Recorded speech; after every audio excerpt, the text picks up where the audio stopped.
écoutez Culture Média sur Europe 1 avec Philippe Vandel et votre invité média, Philippe. Bonjour Karine Tessandier. Bonjour Philippe. Vous êtes journaliste spécialisée dans la gastronomie, le culinaire, mais pas seulement. Vous êtes une figure de Télématin. Vous tenez depuis 2007 la chronique Gourmand. En ce moment, c'est le samedi et le dimanche tous les 15 jours. Et votre actualité, c'est une nouvelle émission qui a démarré samedi dernier. Ça s'appelle Nos Terres Gourmandes. Tous les samedis à 11h30 sur France 3. Oui, mais sur France 3, Auvergne-Rhône-Alpes. Vous-même, vous n'habitez pas à Paris. Non, je suis lyonnaise. Lyonnaise un jour, lyonnaise toujours. Cette émission nous a intéressés par son côté doublement régional. On s'intéresse à la région et on est diffusé sur la région. Le principe de Nos Terres Gourmandes. Alors le principe est simple, on va à la découverte d'un micro-territoire. Vraiment, on s'arrête dans un endroit précis. La semaine prochaine, par exemple, ce sera Romans-sur-Isère. Et dans ce territoire, eh bien, on va à la rencontre de producteurs, de gens qui travaillent bien. On va à la rencontre de chefs, évidemment. Et vous allez me dire, oui, mais ça, on connaît, c'est pas vraiment nouveau. Et je suis bien d'accord avec vous, la nouveauté, eh bien, ce sont les jeunes. Car je suis accompagnée d'un apprenti qui vient avec moi voir le chef cuisiner à 6 mains, du coup. Et ces jeunes-là, eh bien, ils nous font un bien fou parce que c'est eux l'avenir de la cuisine. Et on a vraiment plaisir à les mettre en avant. À 6 mains, parce qu'il y a aussi les vôtres de mains. Absolument. Et J'en ai deux. On vous voit travailler. Oui. Vous avez fait de la cuisine. Oui, bah ça C'est fait un votre petit métier. moment. Alors, mon métier, c'est les médias, la télé. Ouais. Et j'ai appris la cuisine sur les plateaux. Parce que là, on vous voit ciseler de l'échalote. Oui. J'étais même pas impressionné, j'étais humilié. Oh, La mais vitesse non. à laquelle vous allez sans vous couper les doigts. Non, mais Oui. je plaisante pas. Vous savez vraiment y faire. Vous Oui. connaissez votre métier. Alors, une fois n'est pas coutume, on va entendre un extrait. Et une fois n'est pas coutume, disais-je, j'ai choisi la fin de l'émission, le contexte. Vous êtes tous là autour d'une table. Il y a le chef, il y a vous, il y a les jeunes. On va faire un petit oui chef. Est-ce que vous aimez ce métier? Oui. Est-ce que vous êtes prêt à faire carrière? Oui. Eh ben voilà, merci infiniment pour votre accueil tous. C'était la première de cette émission, Nos Terres Gourmandes. Je suis persuadée que vous nous porterez chance. Quant à nous, on file sillonner les routes de la région et à la semaine prochaine pour de nouvelles aventures. Bye bye. Il y a une belle énergie. C'est quoi ce oui chef? Ça vient d'où?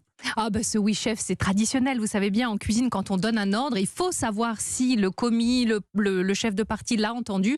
Donc on doit répondre oui chef. Comme ça, on sait clairement que eh bien, ça va se produire et que ça va enchaîner. Alors l'émission a démarré l'autre samedi, j'ai choisi Oui. celle-ci parce qu'elle pose les bases de tout ce que vous allez faire dans la saison avec les jeunes qui apprennent la cuisine. Vous êtes allés dans un endroit, mais ça fait tellement envie. Ouais. Cet endroit s'appelle le château de Lacroix-Laval à proximité de Lyon. Dites ce qu'on trouve là-bas. Alors, dans ce château de la Croix-Laval, le chef Christian Tête-Doigt, meilleur ouvrier de France, a lancé ce centre de formation des jeunes et aussi un centre de reconversion. Si vous voulez apprendre à ciseler les échalotes, vous serez le bienvenu, je n'en doute pas. Et donc, on a des cursus vraiment qui mettent en avant la pratique. Vous voyez, il y a des cours, mais il y a des grosses parties de pratique. Et donc, j'allais dire ces gamins, mais il y a tous les âges finalement qui peuvent s'inscrire dans ce CFA. Ils sont surtout autour de la vingtaine. Oui, à peu près. On en a eu des plus jeunes, des 16 ans, avec lesquels on a tourné aussi. Et c'est chouette de voir la passion, vraiment dans leurs yeux. L'endroit est absolument somptueux. Ah oui, c'est beau. On voit qu'il y a des convives qui viennent. On se Oui. croirait dans un, je vais pas faire de la publicité, mais on dirait un château et relais. Oui, c'est vrai. C'est pas une marque. Dans Non, l'autre mais sens. c'est absolument très très beau. Et aussi, vous êtes vous-même en cuisine. Oui. On vous voit faire.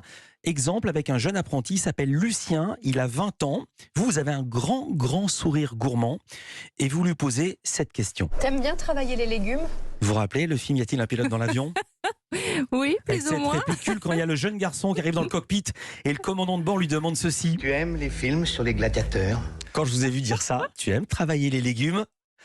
Non mais il y a un côté séduction, Oui. au sens très très large évidemment. Oui, bien sûr. Et en l'occurrence, c'était la première fois qu'il allait faire du jus de betterave, voyez-vous. Ouais. Voilà. Je ne ferai aucun commentaire. Non, il vaut mieux pas. Vous accompagnez aussi 2 jeunes apprentis Oui. IES. Ce sont des filles à la ferme des Deux Ânes, chez une productrice de légumes. C'est juste à côté du château. Quel est l'intérêt? Ils connaissent les légumes, non? Là, je me suis dit, est-ce qu'on ne nous mène pas en bateau? Non, ils connaissent pas forcément les légumes, la façon dont ils sont cultivés, combien de temps ça met, une betterave pour sortir de terre, les différentes variétés, qu'est-ce une betterave, une crapaudine. Il y a différentes choses à apprendre tout le temps. Et à un moment, je dis interrogation écrite. Alors, Ouais. ce chou, c'est quoi? chou kale. Bon, bah voilà, et ils connaissent pas forcément. Donc là, en l'occurrence, le jeune connaissait. Alors je dois dire que c'est pas une super production comme Top Chef ou Le meilleur pâtissier sur M6, mais alors ce n'est pas du tout cheap comme on dit en bon français. C'est très bien réalisé avec des images de drone. C'est comme si c'était une émission sur le national, Ouais. sauf que c'est seulement Vraiment. diffusé sur la région Auvergne-Rhône-Alpes. Votre rêve secret, c'est que cette émission réussisse, cartonne et soit reprise par le Natio, comme on dit. Oh bah pourquoi pas, mais enfin vraiment, moi mon rêve secret c'est juste de faire plaisir aux gens et que ce soit au national. J'ai eu l'occasion de remplacer Jean-Luc Petit-Renaud quand pour les escapades, c'était un peu le même principe, on se baladait sur un territoire, etc. Là je le fais pour la région Auvergne-Rhône-Alpes qui est ma région de cœur, donc franchement pour moi ça fait pas de différence que ce soit en régional ou au national, l'idée c'est de partager. J'y pense à l'instant, Oui. c'est payé pareil. Qu'on travaille pour France 3, une région, ou France 3 nationale, je ne vais pas vous demander la somme, mais c'est la même économie. Oh, c'est un petit peu moins évidemment sur les régions, les budgets sont inférieurs, mais en tout cas c'est le même plaisir à travailler, ça c'est clair. Mais là, c'est quand même une grosse production. Oui, bah complètement. On a une belle équipe avec nous, avec les moyens techniques de France 3. On a le drone, vous le soulignez, qui change tout. Franchement, quand on s'intéresse à un territoire, ça donne un relief incroyable. Et voilà, je suis très fière vraiment de la réalisation et de la qualité du programme. Vous savez où vous irez dans la prochaine émission? Oui, la prochaine émission, donc la semaine prochaine, on part à Romans-sur-Isère. Donc les ravioles? Ouais, les ravioles. C'est la Et seule je vous chose que je ferai, connais de Romans. Vous connaissez la raviolatrice? Non. Et ben voilà, vous allez découvrir ça dans cette émission. Qu'est-ce que c'est? C'est une machine ou c'est Oui, une personne? C'est une machine incroyable qui fait les ravioles, mais de façon artisanale. Vraiment, vous allez voir, c'est improbable. Comment on fait pour voir l'émission si on n'habite pas dans votre région? Oh ben, en principe, les box, vous savez, vous avez accès à tous les France 3. Donc, vous pouvez vous connecter le samedi à 11h30 pour voir les programmes de France 3. Aura.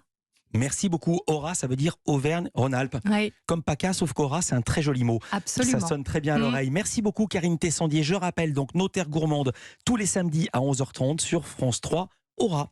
Merci beaucoup, Philippe. À très vite.